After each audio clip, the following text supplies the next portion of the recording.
Okey, nama saya Nuaini binti Suhaimi, memegang nombor matrik D183 1119. Okey, saya terangkan mengenai pengertian mudharabah, iaitu berasal dari perkataan daraba yang bererti bermusafir mengelilingi bumi atau menjelajah di atas bumi mencari rezeki yang dikurniakan oleh Allah SWT.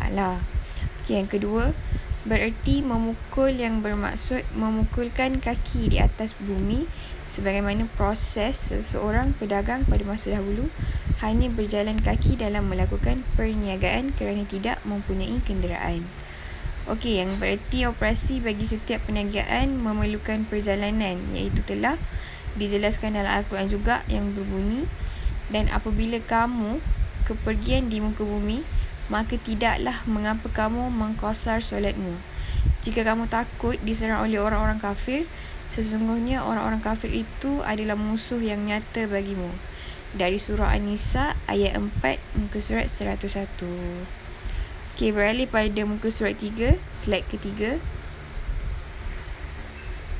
Al-mudharabah iaitu istilah dia. Yang pertama, satu akad atau dua orang atau lebih. Satu pihak disebut pemodal, iaitu sahib al-amal. Yang pihak kedua disebut pengusaha atau dikenali sebagai mudarib. Okey, istilah dia iaitu mereka melakukan aktiviti perniagaan atau usaha pelaburan, manakala pengusaha bersedia menghabiskan masa untuk mengurus usaha yang dilakukan, baik dalam keadaan aman atau dalam keadaan yang penuh risiko. Ia juga menjelaskan bahawa pengaturan atau perjanjian di antara pemberi modal, iaitu sahib al-aman, dan pengusaha projek, iaitu mudarib, di mana menjalankan aktiviti perniagaan beliau. Sebarang keuntungan yang diperolehi akan dibahagi di antara pemberi modal dan pengusaha projek tersebut mengikut nisbah yang telah dipersetujui. Sementara kerugian akan ditanggung sepenuhnya oleh pemberi modal. Okey, itu adalah penerangan bagi istilah al-mudharabah. Beralih pada pensyariatan al-mudharabah, ada 3. Yang pertama, dalil Al-Quran. Yang kedua, dalil Al-Hadis. Yang ketiga, dalil Qiyas. Okey. Pensyariatan al-mudharabah ialah bagi dalil Al-Quran, ia bersifat umum atau lebih bagi mencerminkan anjuran dalam sesuatu usaha mencari rezeki yang diberi oleh Allah SWT. Contohnya seperti perniagaan, pertanian, perikanan, atau ada lagi tapi lain-lain. Okey, itu bagi dalil Al-Quran, pensyariatan dia. Okey, balik pada dalil Al-Hadis. Diriwayatkan mempunyai beberapa hadis yang menjelaskan perkara mengenai al-mudharabah. Antaranya diriwayatkan oleh Ibnu Abbas bahawa jika memberi modal secara mudharabah, ia mensyaratkan agar modal tidak dibawa merentasi lautan atau menuruni lembah yang bahaya. Sekiranya aturan disalahi, maka yang bersangkutan juga akan bertanggungjawab atas modal tersebut. Baginda juga Rasulullah SAW telah bersabda, 3 hal yang di dalamnya terdapat keberkatan jual beli secara tangguh, mudharabah, dan mencampur gandum dengan tepung untuk keperluan rumah tangga, dan bukan untuk dijual beli. Berikutan mazhab fiqh telah bersepakat tentang harusnya pelaksanaan bagi prinsip mudharabah dalam setiap perniagaan. Okey, beralih pada dalil yang ketiga, iaitu dalil qiyas. Okey, dalil qiyas iaitu menerangkan bahawa akad bagi mudharabah adalah dikiaskan dengan al-musaqqah, iaitu kerjasama di antara dua pihak dengan pihak pertama menyediakan modal dan pihak kedua sebagai pengusaha. Hal ini kerana dilakukan untuk memenuhi keperluan manusia dalam hidup. Kerana ada di antara mereka juga memiliki harta tetapi tidak mempunyai kemahiran berniaga, dan ada pula yang tidak memiliki harta tetapi mempunyai kemahiran dalam berniaga. Assalamualaikum. Nama saya Nurul Muni binti Ahmad. Nombor matrik saya di 183-11278. Okey, saya akan terangkan khidmat daripada pensyariatan Al-Mudharabah. Okey, Islam ini mewajibkan perjanjian kerjasama mudharabah untuk mempermudahkan orang.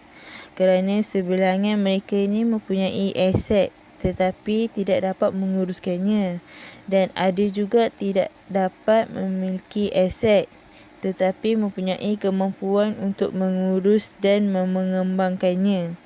Sebab itulah syariat membenarkan kerjasama ini agar mereka dapat saling menguntungkan.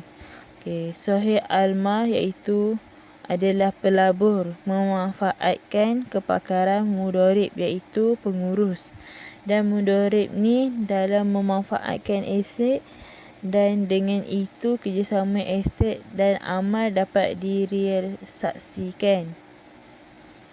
Allah Subhanahu Wa Taala tidak mensyaratkan kontrak kecuali untuk menzahirkan keuntungan dan menolak kerosakan. Macam contoh poin yang pertama, pemuda yang mempunyai wang akan tetapi tidak mempunyai skill dalam perniagaan. Mereka boleh mengembangkan modal menggunakan akad ini. Diorang ni boleh mengembangkan kalau tak ada skill dalam perniagaan. Poin yang kedua pula, pengusaha yang mempunyai skill dalam perniagaan akan tetapi tidak mempunyai modal, mereka berpeluang menjalankan perniagaan melalui bantuan atau kerjasama pemodal mengikut akad ini. Poin yang ketiga pula adalah kesan daripada kerjasama di antara pemodal dengan pengusaha akan dapat menghasilkan keuntungan dan meningkatkan perniagaan yang akan memberikan kemudahan bagi umat Islam.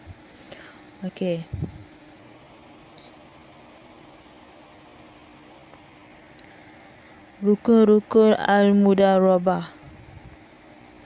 Yang pertama ialah wujudnya modal atau wang.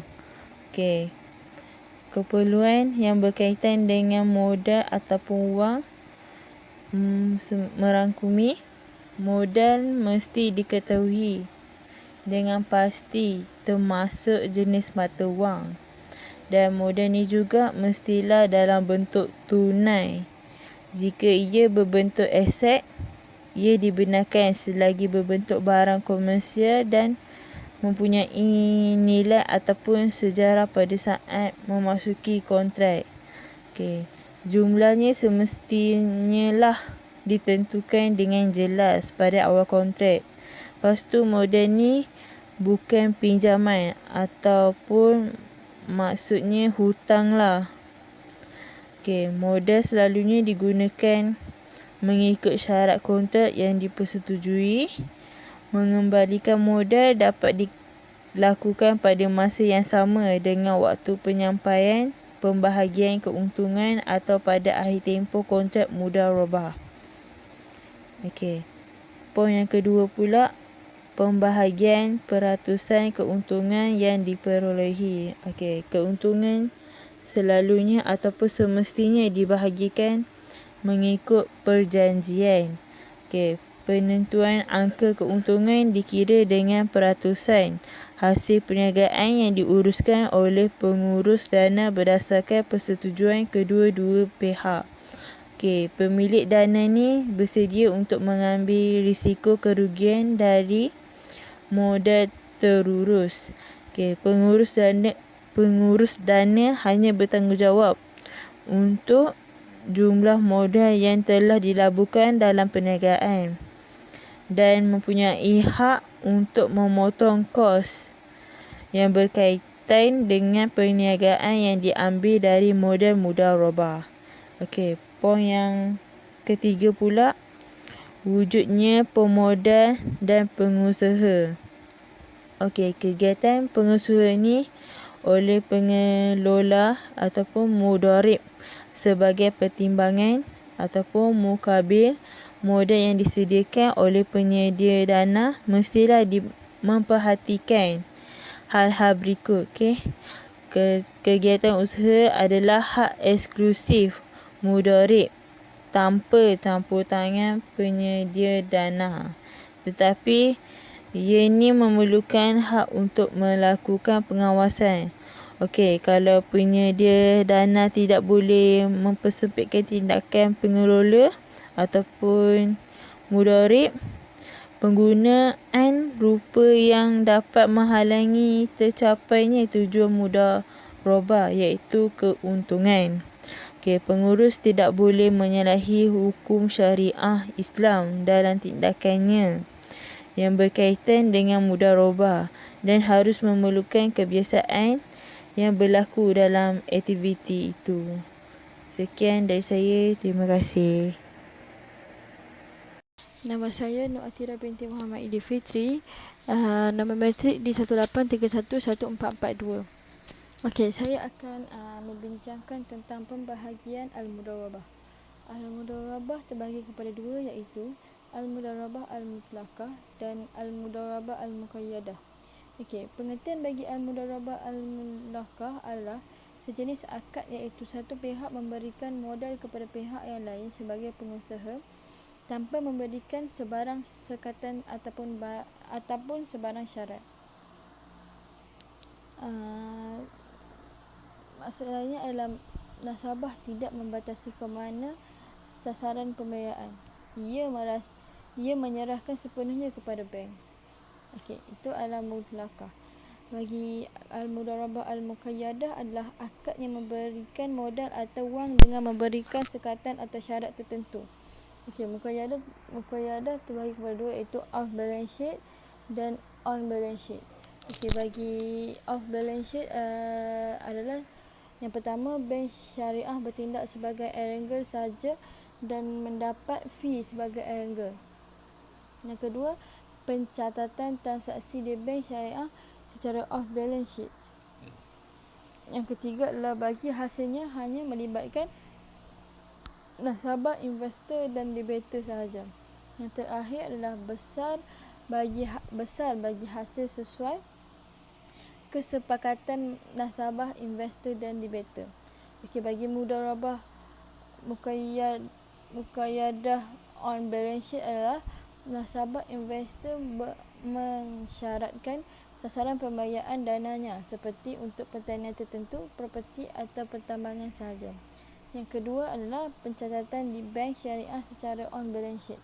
Dan yang terakhir adalah penentuan nisbah bagi hasil atau kesepakatan bank dan nasabah. Saya akan cerita sikit manfaat mudharabah muqayyadah. Mudharabah muqayyadah merupakan jenis akad mudharabah antara pemilik dana dengan pengelola dana yang saling bekerjasama. Tugas daripada pemilik dana adalah untuk menentukan objek usaha, sedangkan pengelola dana hanya menjalankan sahaja. Mudharabah muqayyadah dimanfaatkan untuk membiayai pembiayaan tertentu yang mempunyai prospek margin yang tinggi atau sesuai dengan permintaan pemilik. Bank syariah pada transaksi ini merupakan ejen penghubung antara mudharib dengan sabibul ma'al. Maka dari bank itu, bank syariah akan mendapatkan keuntungan seperti upah biaya. Jumlah yang diperolehi oleh bank syariah selalu tetap dan tidak bergantung pada keadaan usaha yang dilakukan. Biaya yang diterima ini harus dimasukkan dalam laporan laba rugi sebagai pendapatan. Itu sahaja daripada saya. Terima kasih. Assalamualaikum warahmatullahi wabarakatuh. Nama saya Nur Fazila binti Husin. Nombor matrik di 183-11416. Hari ini saya akan menceritakan tentang syarat al-mudharabah. Syarat al-mudharabah ada 3, iaitu pemodal dan pengusaha, modal dan keuntungan. Pemodal adalah dia mestilah berkeahlian dalam melantik wakil, dan pengusaha pula adalah berkeahlian dalam membuat kontrak dan dia layak untuk jadi wakil. Syarat yang dah dikenakan ke atas pemodal dan pengusaha ni dah ditetapkan oleh para ulama dan dia mempunyai hubung kait dengan syarat yang telah ditetapkan ke atas muwakil dan wakil. Pemodal dan pengusaha ni dia mestilah orang yang sesuai menjadi wakil dan dia mampu untuk menguruskan harta.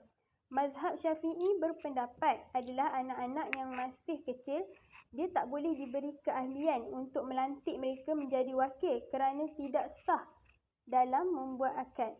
Yang kedua adalah modal. Modal tu adalah harta ataupun modal yang kita perlukan daripada wang tunai, bukan daripada emas, perak ataupun barang berbentuk. Sebab harga dia boleh berubah mengikut masa dan tempat, sehingga kita sendiri susah untuk tentukan keuntungan daripada pelaburan tu. Sebab kadang-kadang bila kita beli harga emas kan, hari ni harga emas naik, esok harga emas akan turun. So harga dia tak tetap dan kita tak boleh nak kira keuntungan daripada pelaburan yang dah pun kita buat. Yang ketiga adalah keuntungan. Keuntungan ni dia luas. Contoh dia 30 nisbah 70 ataupun 40 nisbah 60 atau mungkin peratus lain. Sebab tu kita tak boleh nak letakkan syarat tetap. Macam kita letakkan syarat 100 daripada keuntungan ni. Tak boleh. Dan dia hendaklah agihan daripada keuntungan tu diambil daripada bahagian harta keuntungan, bukan daripada bahagian harta modal. Maksudnya bila tak cukup, kita tak boleh ambil daripada harta modal. Kita kena ambil daripada bahagian harta keuntungan dengan penentuan kadar yang dah dimaklumkan bersama dengan cara yang mudah. Macam 1/2 ataupun 1/3. Bukan kita dah tetapkan sendiri. Macam kalau kita tetapkan, contoh kita tetapkan 100. Tak, dia tak boleh macam tu. Dan keuntungan ni kita tak boleh usik pun harta modal. Kita hanya boleh ambil daripada harta keuntungan saja tanpa mengambil harta modal.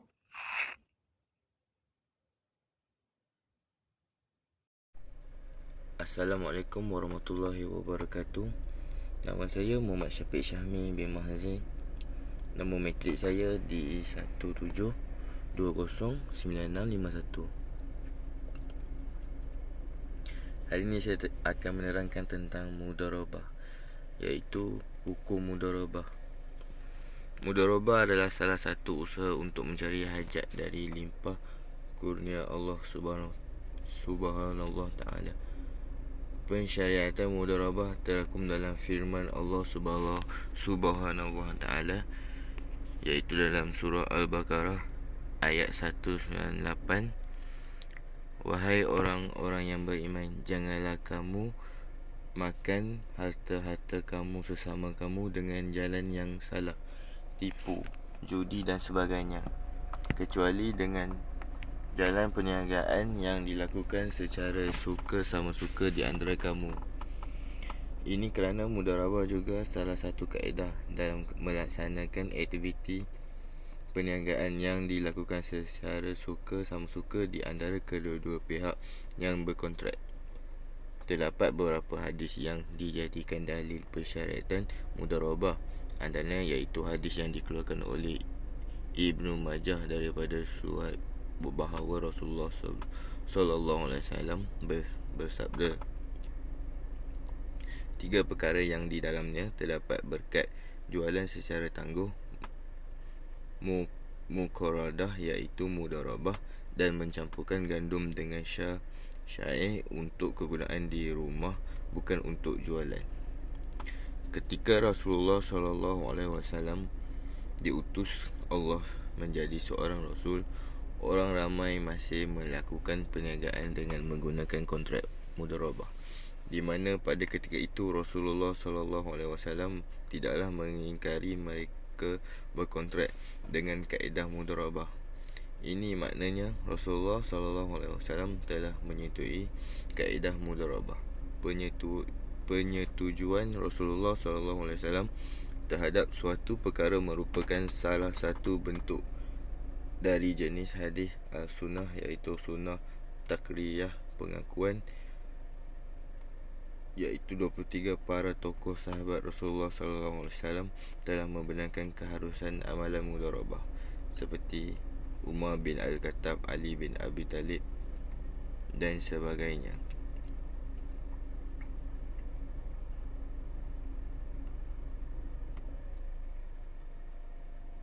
maka hal tersebut merupakan sebuah bentuk ijma', iaitu kesepakatan.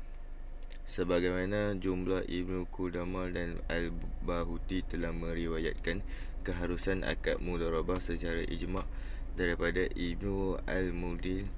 Sebahagian fuqaha memberikan landasan hukum mudharabah dengan menggunakan sumber hukum qiyas. Mereka mengiaskan dengan al-musaqah, iaitu akad perkongsian dalam pertanian. Ianya diharuskan kerana keperluan dan hajat manusia kepadanya, di mana pemilik pohon kurma boleh jadi tidak pandai dalam penjagaan dan pemeliharaan serta tidak memiliki waktu dan tenaga untuknya.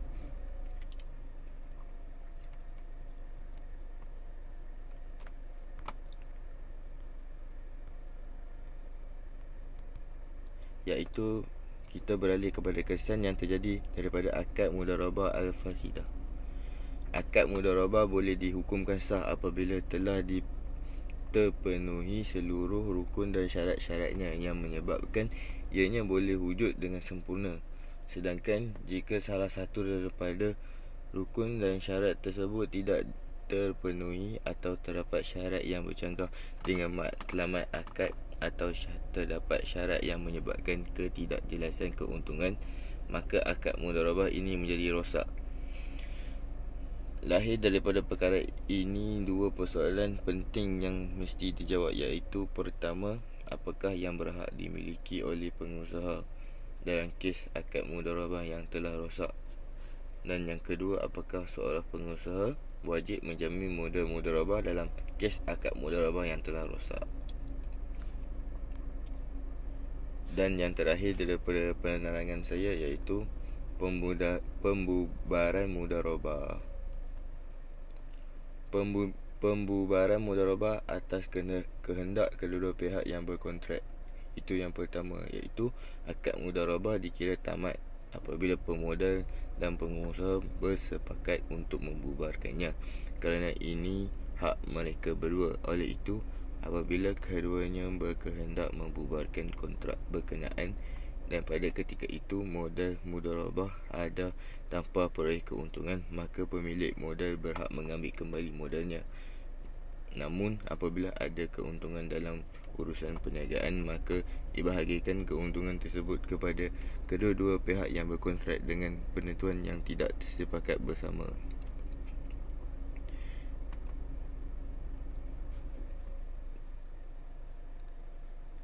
Dan yang kedua adalah pembubaran mudharabah atas kehendak salah satu pihak yang berkontrak. Majoriti fuqaha berpendapat bahawa akad mudharabah, iaitu akad al-jaiz atau akad kahri lazim, iaitu akad tidak mengikat, iaitu akad di mana salah satu pihak yang berkontrak boleh membubarkan pada bila-bila masa meskipun tanpa kehadiran dan keredaan pihak lainnya. Hal ini bererti pemodal pada akad mudharabah klasik mengikut mazhab majoriti fuqaha boleh membubarkan kontrak dan mengambil kembali modalnya pada bila-bila masa. Dalam kes pembubaran yang dikehendaki pemodal, para fuqaha membezakan antara pembubaran akad mudharabah sebelum pengusaha mengelola modal mudharabah dengan sesudah pengusaha melakukan pengelolaan modal, di mana modal telah berubah menjadi barangan. Para fuqaha membenarkan pemodal mengambil kembali modalnya apabila ianya masih berupa wang, di mana pengusaha belum memperniagakannya. Hal ini kerana pada asalnya akad mudharabah ialah akad ghahir lazim, iaitu akad di mana salah satu pihak yang berkontrak boleh membubarkan pada bila-bila masa. Oleh itu, apabila pemodal mengambil kembali modalnya, bererti ianya telah membubarkan akad mudharabah. Inilah yang disebut dengan pembubaran atas kehendak salah satu pihak, di mana ianya merupakan salah satu cara menamatkan akad mudharabah. Dalam pembubaran ini hanya tidak memberikan sebarang hak kepada pengusaha kerana ia belum melakukan sebarang usaha, Begitu juga tidak ada kesan berbahaya yang disebabkan oleh pembabaran ini. Manakala apabila pengusaha telah memulakan usahanya dengan menggunakan modal mudharabah sehingga ianya telah berubah menjadi barangan, maka dalam kes ini majoriti fuqaha, yakni selain mazhab Malik, juga telah membenarkan pemodal mengambil kembali modalnya. Tetapi pembubaran mudharabah dalam kes ini berbeza dengan kes sebelumnya kerana adanya perubahan bentuk yang terjadi pada modal yang pada asalnya berupa wang kemudian berubah menjadi barangan, di mana ianya boleh mendatangkan keuntungan atau kerugian daripada pengeluaran modal tersebut. Sekian saja daripada saya. Sekian, terima kasih. Assalamualaikum warahmatullahi wabarakatuh. Nama saya Siti Khadijah binti Saari. Nombor matrik di 183-11417. Saya hendak menyimpulkan tentang mudharabah.